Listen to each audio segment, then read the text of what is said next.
Entonces, ahora continuando, tenemos acá este excelente artículo que siempre me gusta comentar. Es del año 2012, es decir, que bueno, recuérdense que comencé con 1961. Para mí esto es un repaso histórico también de esta enfermedad, bien interesante. Y fíjate, este artículo del año 2012, que fue realizado en Istambul, Turquía, nos pone de manifiesto la importancia o el papel de los procedimientos diagnósticos invasivos y no invasivos para buscar la causa, para diagnosticar el síndrome febril prolongado. Bien interesante. Entonces vamos a ver. Esta es la lámina, la tabla 2 que sale de este trabajo y cuyo título tiene de esta tabla: la etiología en pacientes con fiebre de origen desconocido en este estudio realizado en Istambul, Turquía. Entonces, vean, enfermedades infecciosas no son las en primer lugar. 26. Enfermedades del colágeno vascular en 38. Esta es la primera causa. Allí vean, primera causa. Y después que vienen las infecciones, segunda causa. Entonces ya estamos viendo cómo cambian las cosas. Tercer lugar, las neoplasias. Y de última, las enfermedades misceláneas. ¿Ve? Apenas 2 casos. Entonces, veamos.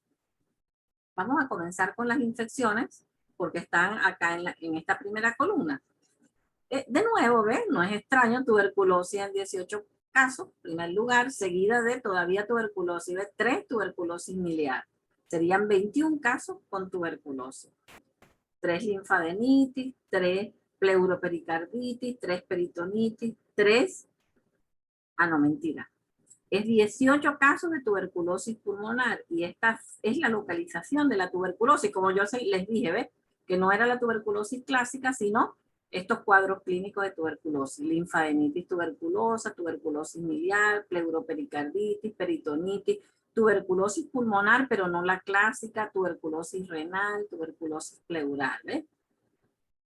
Después estaban acceso periodontal, brucelosis, toxoplasmosis, acceso hepático, fiebre Q y endocarditis subaguda. Después, la primera causa, que eran las enfermedades del colágeno vascular, tenemos la enfermedad de Still del adulto. Enfermedad de Still del adulto, 15 casos.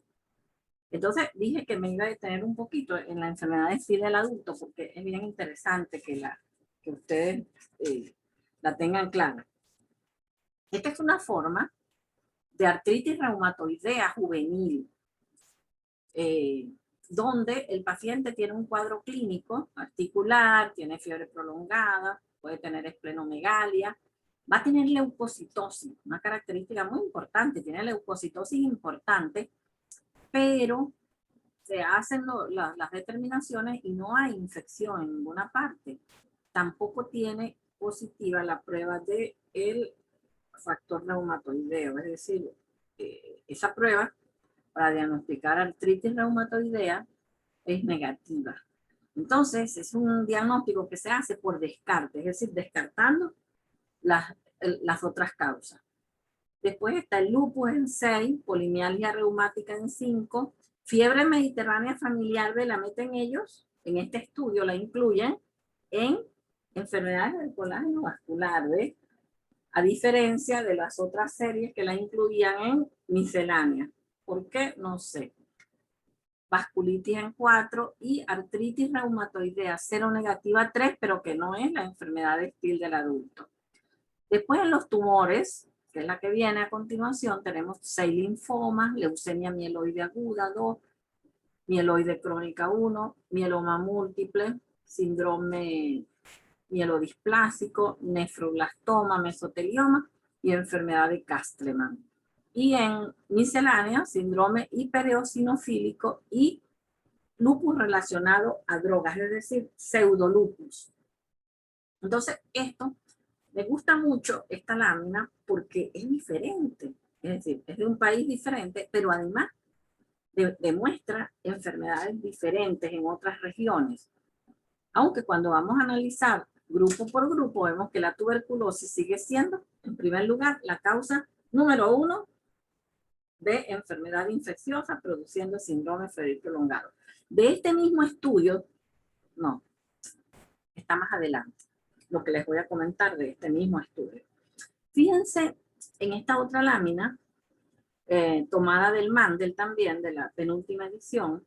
Acá tenemos el diagnóstico final de pacientes de la tercera edad comparados con personas más jóvenes, es decir, diagnóstico final en ancianos comparados con jóvenes.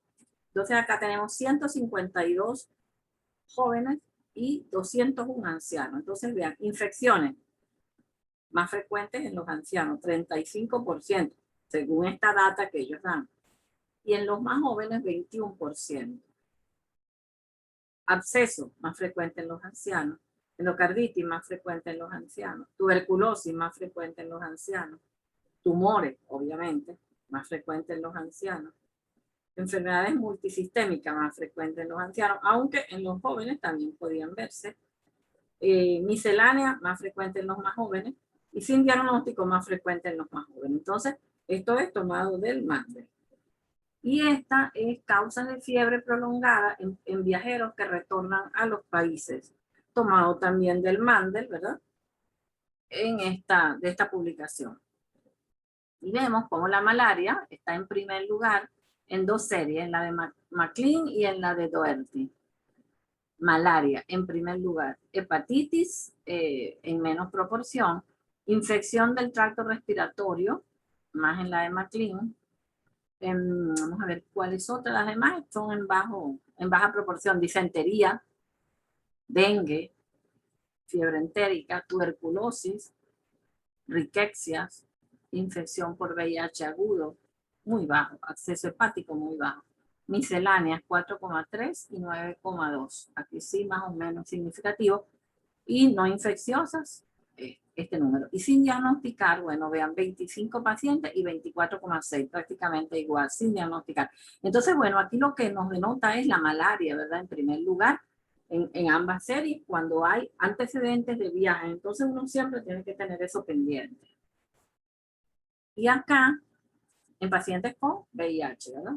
Enfermedades establecidas como etiología de fiebre en 70 casos, de fiebre asociada al VIH, o sea, fiebre desconocida asociada con VIH. Entonces, vemos en primer lugar, 88% fue Mycobacterium genavense.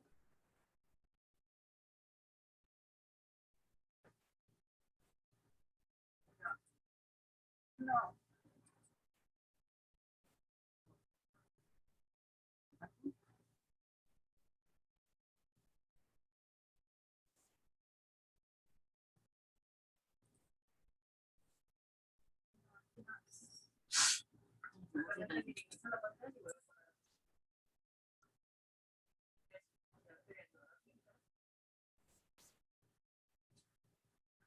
Bueno, me iba a referir a la infección por VIH, ¿verdad? La etiología en los pacientes con VIH. Entonces, en esta serie que también sale publicada en el Mandel y de estos autores, entonces vemos que en primer lugar fue Mycobacterium genavense. De verdad que, no, mentira, disculpen. El total de infecciones en esos pacientes fue 63 infecciones, 88%, de los cuales la más frecuente fue enfermedad por micobacterias atípicas, no tuberculosa, en 22. Neumonía por Pneumocystis jirovecii en 10. Citomegalovirus en 8, histoplasmosis en 5, viral que no sea citomegalovirus en 5, bacterianas 4 y vean, Mycobacterium tuberculosis en 4. Si nosotros hacemos este estudio acá en Ciudad Bolívar, lo más probable es que tuberculosis, Mycobacterium tuberculosis e histoplasmosis son nuestra causa principal y puede ser que la neumonía por Pneumocystis jirovecii pues también esté allí punteando con estas dos. Ajá. Y De las neoplasias, que fueron en 6 pacientes, 8%, pues el linfoma en primer lugar. Y segundo, sarcoma de Kaposi. Y en miscelánea, fiebre por droga en 2 pacientes y enfermedad de Castleman en 1. Entonces, esto es en pacientes con VIH. Ahora vamos a hablar, ya, bueno, vean, haciendo un recuento, vimos las definiciones, las subdivisiones, las causas según los avances en los años y en los diferentes estudios. Y entonces vamos a ver cómo debe ser el abordaje de un paciente con síndrome febril prolongado. Entonces, en primer lugar, debe ser individualizado. No es una receta de cocina que uno se va a sentar a hacerle a todos lo mismo, no. Va a depender del paciente. Y consiste, en primer lugar, en excluir causas comunes y otras causas de fiebre, por ejemplo, excluir neumonía, infección urinaria, infección pélvica en las mujeres, infección de las heridas, infección gastrointestinal, flebitis superficial y profunda. Uno tiene que descartar esto antes de hacer diagnóstico de fiebre prolongada. Y para ello hay que hacer una historia clínica cuidadosa. Se debe hacer un buen interrogatorio y un examen físico completo. Es decir, que si uno está apurado, si el médico, el estudiante, el residente está apurado, no sirve la historia clínica que van a ser apurada, porque aquí es como una labor detectivesca y uno tiene que concentrarse y hacerlo con gusto y con ganas, ¿ves? Buen interrogatorio y examen físico completo, con calma. Examen de laboratorio básico, se debe pedir una hematología completa, un examen de orina, un urocultivo, un examen de S, 2 a 3 hemocultivos y una radiografía de tórax PA. En segundo lugar, después de esto, excluir fiebre por drogas en pacientes que ingieren medicamentos. Ya eso segunda vez que se los insisto. Hay que sentarse a hablar con el paciente sobre consumo de medicamentos. Esa sería la parte A. La parte B, que es obligatorio, es determinar si nuestro paciente tiene de verdad un síndrome febril prolongado. Y entonces acá es básico demostrar la presencia de fiebre mediante la termometría clínica. Entonces, ¿qué va a hacer el médico, el residente, el estudiante? Tomar él mismo la temperatura. Entonces, él le va a hacer una hoja a su paciente y se la va a colocar en la pared, si está hospitalizado, y le va a colocar día por día 4 horarios de toma de temperatura: 8 de la mañana, 12 del mediodía, 4 de la tarde, 8 de la noche. Y si no se la toma él directamente, debe ser el personal de salud, las enfermeras, no el paciente, porque recuérdense que en la fiebre facticia, si hay intereses del paciente, él puede poner allí cualquier valor. Entonces, recuérdense que hay que determinar, no comience el cuento de que tengo fiebre, no, hay que medirlo, hay que corroborarlo.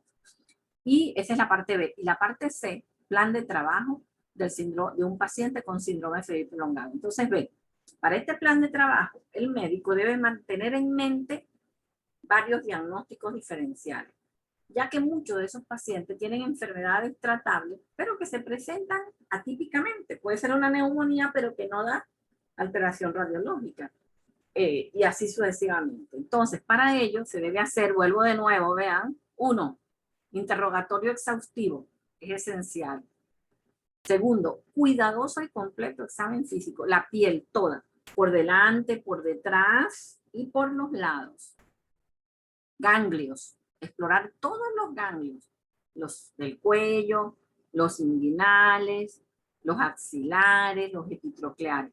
Buscar masas abdominales, hepatoesplenomegalia, hacer un examen rectal, un examen pélvico, el examen del corazón buscando soplo, porque endocarditis, recuerden, es una de las patologías. Y en fin, hacer un examen físico seriado. No tiene que ser todos los días, puede ser una vez a la semana, porque de repente, o 2 veces a la semana, porque de repente y tal aparecen datos nuevos. Y en tercer lugar, en el plan de trabajo, los exámenes de laboratorio y las biopsias que vamos a hacer. Entonces, en conclusión, esto es en relación a lo anterior, debemos mantener estas consideraciones generales. Es crucial una historia clínica cuidadosa. Deben incluirse datos sobre la herencia, recuérdense, herencia, ocupación, para ver las exposiciones, ¿verdad? Animales, leptospirosis, brucelosis, viajes recientes, paludismo, visitas a cuevas, histoplasmosis, hábitos alimenticios, medicamentos, contactos sexuales. Este es muy importante, ¿ves? Contactos sexuales. Porque dependiendo de la tendencia sexual de las personas, si son homosexuales, pueden estar positivos para el VIH y no saberlo. Entonces, uno, ¿verdad?, debe, sin tapujos, abordar esta parte y ver cómo son los hábitos sexuales del paciente, si es una mujer, si es promiscua, si es prostituta, en fin, cómo es, tratando de encasillar la verdad dentro de los orígenes del proceso febril. Aficiones o hobbies, porque, ok, la ocupación puede ser uno, pero puede tener aficiones o hobbies que lo saquen los fines de semana a cazar, a pescar, y entonces está en contacto o expuesto a otras enfermedades. Y determinar el patrón de la fiebre y la presencia de escalofríos por posible bacteriemia. Entonces, esta es lo que no quiero que esto lo tengan como una receta de cocina, pero esto es lo que se indica que uno debe hacer en el primer contacto, cuando uno ya dice, mi paciente tiene un síndrome febril prolongado. Entonces debo hacerle una hematología completa, una velocidad de sedimentación globular. Esto es muy importante porque si está normal, muy difícilmente el paciente tiene una enfermedad asociada. Puede ser entonces una enfermedad psicógena, una fiebre psicógena, una fiebre facticia. Entonces, la velocidad de sedimentación globular que nos los va a ubicar en sí, de verdad el paciente tiene organicidad, tiene una infección o un tumor o una enfermedad inflamatoria activa. Un frotis de sangre periférica y medir reticulocitos, un examen de orina, una radiografía de tórax posterior anterior, un urocultivo, hemocultivo seriado 2 a 3 y un exudado faríngeo. También podemos hacer aquí coprocultivo de una vez. Antígenos febriles se deben pedir, gota gruesa, recuérdense la clase de paludismo, pruebas intradérmicas, PPD, histoplasmina, pruebas de funcionalismo hepático y suero agudo y convaleciente de leptospira, para pedir leptospira, citomegalovirus y el virus de Epstein-Barr, virus de la mononucleosis infecciosa. Entonces tomamos un suero agudo, lo congelamos y tomamos un suero de convaleciente, lo congelamos y los mandamos a hacer. Recuérdense que leptospira son, en la mayoría son dos sueros para ver la aparición de los anticuerpos IgM, IgG, etc. Ok. Entonces, ¿cómo ayuda el laboratorio, verdad, desde el punto de vista diagnóstico en la evaluación del síndrome febril prolongado? Primero, reporte de los hemocultivos iniciales. En los laboratorios deberían de avisar cuando los hemocultivos dan positivo, deberían comunicarse con el médico de inmediato, ¿verdad? Dándoles esta pista, pero como eso a veces es difícil y no sucede, es el médico el que debe estar pendiente y asistir al laboratorio. Yo estuve de visita en ese hospital que les comenté de San Rafael, en Highview, en el estado de Connecticut, de la Universidad de Yale. Estuve haciendo una pasantía cuando hice mi posgrado y fíjense cómo trabajaban los infectólogos allá. Todos los días a las 10 de la mañana era obligatorio pasar por el laboratorio de microbiología y tomar nota, ¿verdad?, de cómo iban los cultivos de los pacientes de todo el hospital que manejaban los infectólogos. Entonces, esto es muy importante, revisar los cultivos. Las biopsias de tejido, ¿verdad?, que se deben programar, por ejemplo, de ganglios linfáticos, si los hubiese, hepáticos, si hubiera hepatomegalia, y pedir investigación de micobacterias, de hongos, cultivos para aerobios y anaerobios. Si hay nódulos cutáneos y erupciones, se pueden hacer biopsias de piel, biopsia de la arteria temporal para diagnosticar la arteritis de la arteria temporal. Se deben hacer test cutáneos, ¿verdad? El PPD, que en Venezuela ahorita no lo hay. Se deben hacer las serologías a estos pacientes y siempre, ya se lo había comentado, 2 muestras, suero agudo, suero de convaleciente, esperando encontrar un incremento de los títulos en 4 veces el título inicial o al revés, un descenso en 4 veces si el inicial fue el más alto. Y estos antígenos febriles, que están entre comillas, que nosotros todavía los usamos para el diagnóstico, bueno, en países de avanzada dicen que esto no sirve, la reacción de Vidal. Sin embargo, nosotros todavía la usamos. Ejemplo de casos en los cuales los estudios serológicos pueden ayudar, es decir, con un solo examen serológico hacemos el diagnóstico. Bueno, fíjense en el VIH, una ELISA de 4ª generación positiva da el diagnóstico. IgM para citomegalovirus da el diagnóstico. IgM para el virus de Epstein-Barr del diagnóstico, IgM para toxo del diagnóstico, igual en enfermedades para riqueza. La velocidad de sedimentación globular, ya les comenté, es un examen muy importante porque si está elevada nos dice, mire,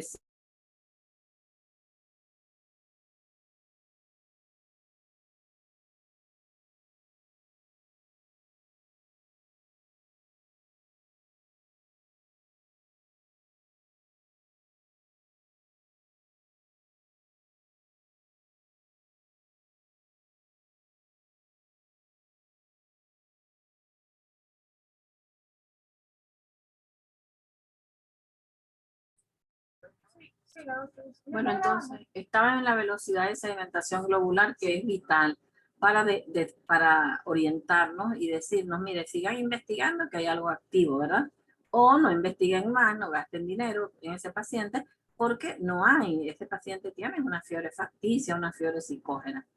Los test para evaluar enfermedad del colágeno vascular serían, por ejemplo, la misma velocidad de sedimentación globular elevada, anticuerpos antinucleares positivos, el anti-DNA, el anti-RO, anti-SMIT, o biopsias de músculo.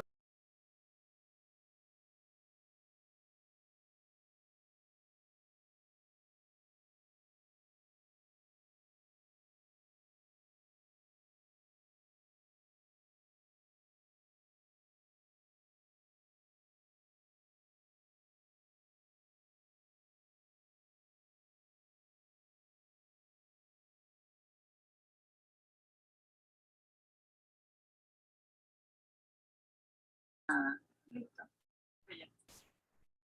Les estaba comentando que de las pruebas para el diagnóstico de pacientes con síndrome febril prolongado, donde la causa es colágeno vascular, bueno, hacer las pruebas serológicas o biopsia de músculo o de piel en la dermatomiositis, biopsia de piel, en la polimiositis, biopsia de músculo. También los estudios radiológicos con contraste nos ayudan, entre ellos el ecosonograma abdominal, la uroTAC o estudios gastrointestinales, serie gastroduodenal, gastrointestinal, esófago, estómago, duodeno, tránsito intestinal, colon por enema, colonoscopia. Ya esto no se hace, esta serie gastroduodenal con contraste. Esto fue desplazado por la colonoscopia o por los estudios de tomografía abdominal con doble contraste. También están los gammagramas, con tecnesio 99, gallium 67, indium 111. Los ecosonogramas, ¿verdad? Por ejemplo, para el diagnóstico de endocarditis infecciosa que detecta las vegetaciones, se deben hacer ecocardiograma transtorácico y ecotransesofágico. Y en el abdomen, estudios pélvicos con el ecosonograma pélvico o ecosonograma abdominal.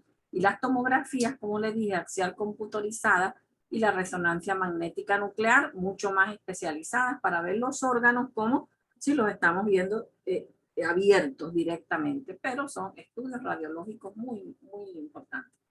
El estudio de Istambul, Turquía, que les dije que les iba a comentar, en base a lo que ellos encontraron, fíjense cómo fue la contribución para el diagnóstico de los estudios básicos. Vean la historia clínica. La historia clínica contribuyó en las enfermedades del colágeno vascular en un 77,5%. Entonces ve que es muy importante la historia clínica bien detallada, con un buen interrogatorio y un exhaustivo examen físico. Entonces eso no se puede hacer corriendo. Eso hay que hacerlo con dedicación. Es escoger el tiempo. Voy a hacerle el resumen, la historia a mi paciente y dedicarse a eso. Vean cómo en un alto porcentaje se llegó al diagnóstico con la historia. Con el examen físico, eso fue en enfermedades del colágeno vascular y en la miscelánea. Y vean que en un 57% el examen físico colaboró.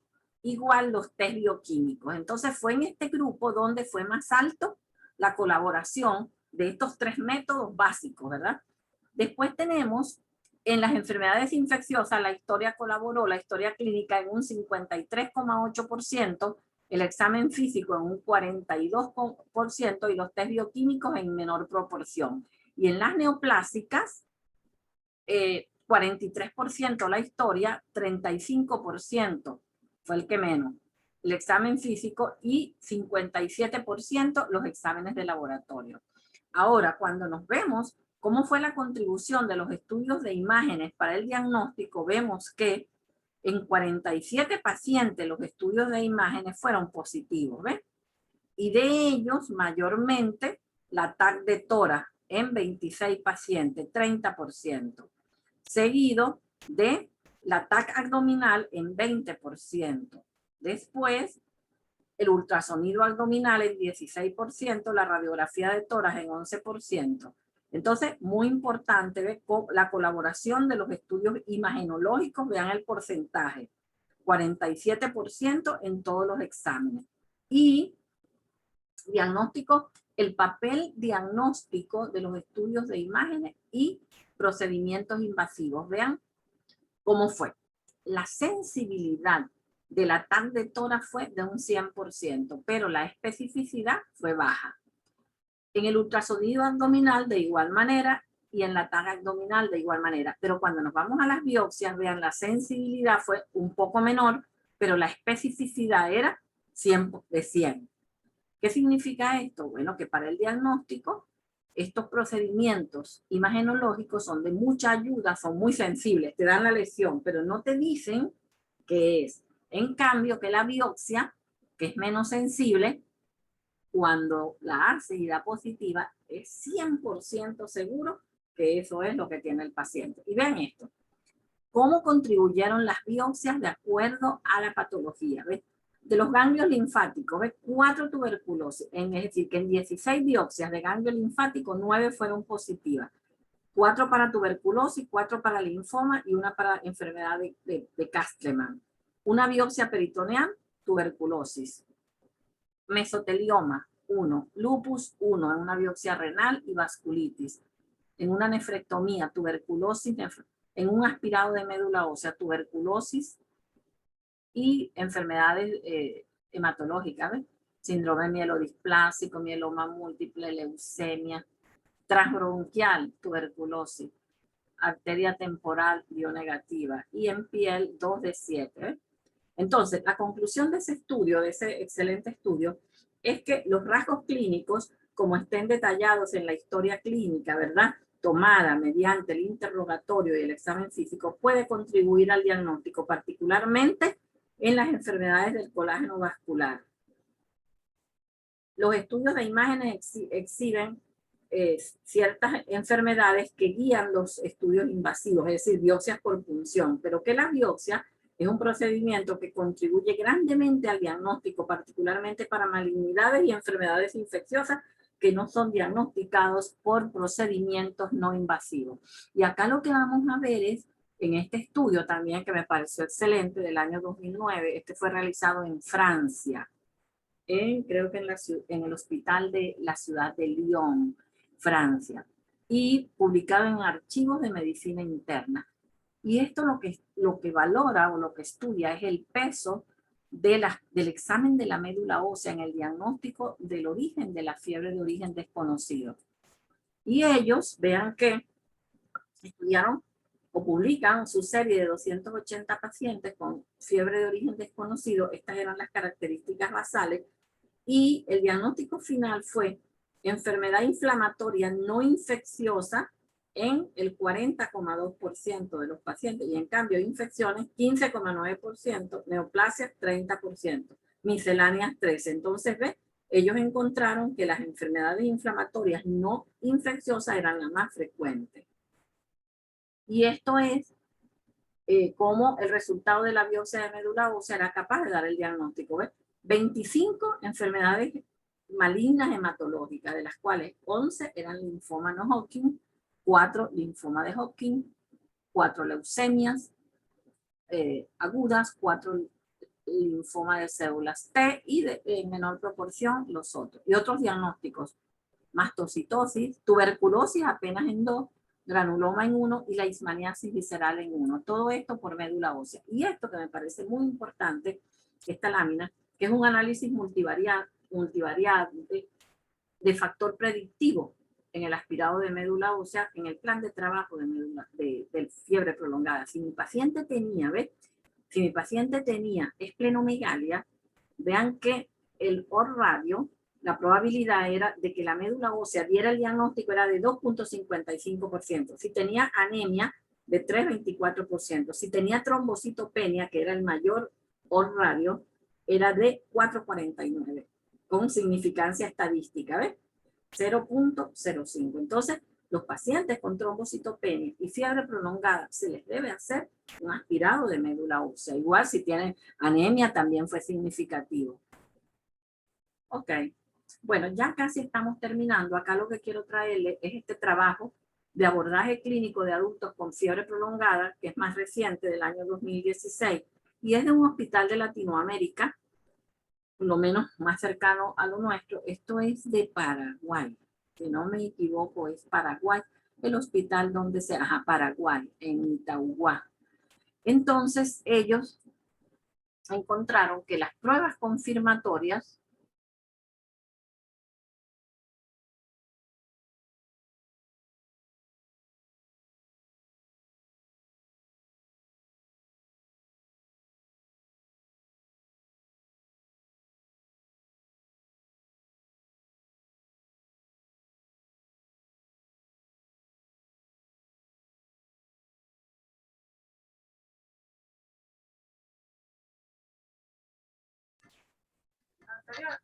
no, tranquila, tranquilita. Como les iba comentando, en esta casuística de ese hospital de Paraguay, vean las pruebas confirmatorias utilizadas en pacientes con fiebre prolongada. Detección del antígeno RK39, esto fue para el diagnóstico de leishmaniasis visceral. En 9, función de médula ósea en 6, biopsia de ganglio, ecocardiografía, función de médula ósea y el antígeno, los dos exámenes, anticuerpos antinucleares, es decir, pruebas inmunológicas en 2, vaciloscopia en 2, coproparasitológico en 2, ELISA y Western blot para el diagnóstico de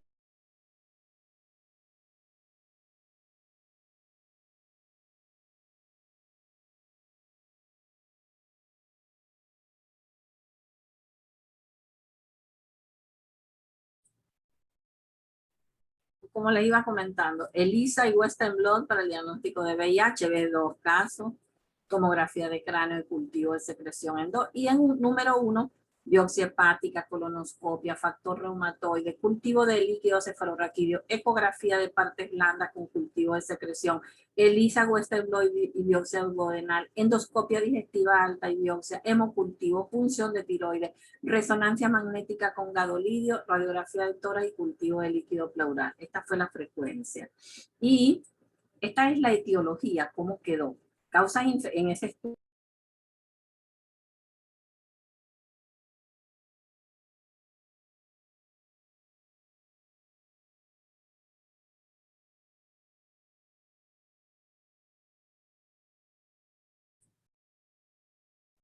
Entonces, en ese estudio, vean, las causas infecciosas estuvieron en primer lugar en 28 casos, neoplasias en 11, causas autoinmunes en 6, misceláneas. Esto es Latinoamérica, Paraguay. Puede ser que lo nuestro sea así.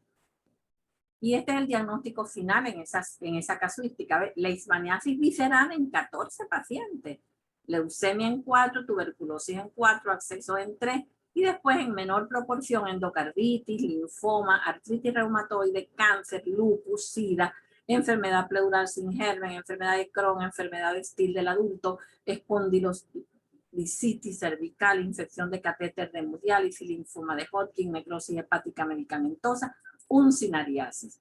Y el rendimiento diagnóstico de las principales pruebas involucradas en ese estudio en Paraguay fueron la historia clínica, de nuevo, señores, vean, bachilleres, historia clínica y evolución clínica en 23%. Es la parte más importante del estudio que se hace en estos pacientes.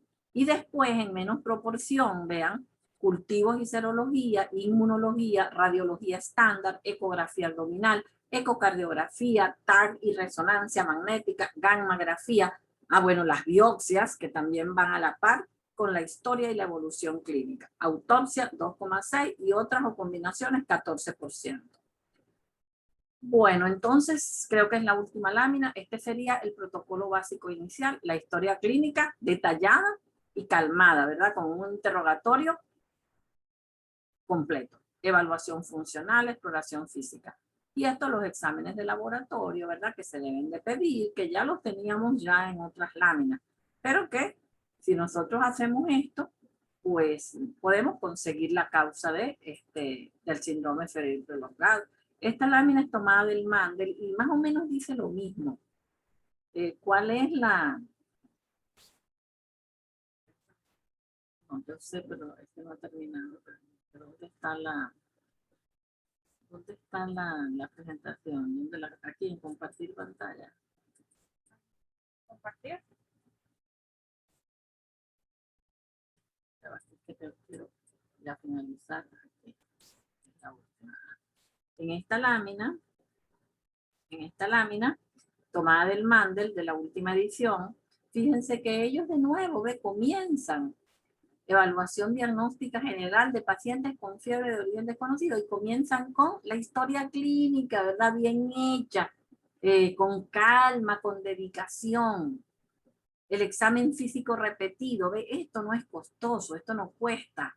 O sea, nos cuesta tiempo y esfuerzo a los médicos, pero que nos cuesta el dinero que pueden costar estos exámenes. Y después, hematología, ¿verdad? Exámenes de bioquímica, hepática, renal, examen de orina, radiografía de tórax y todos los demás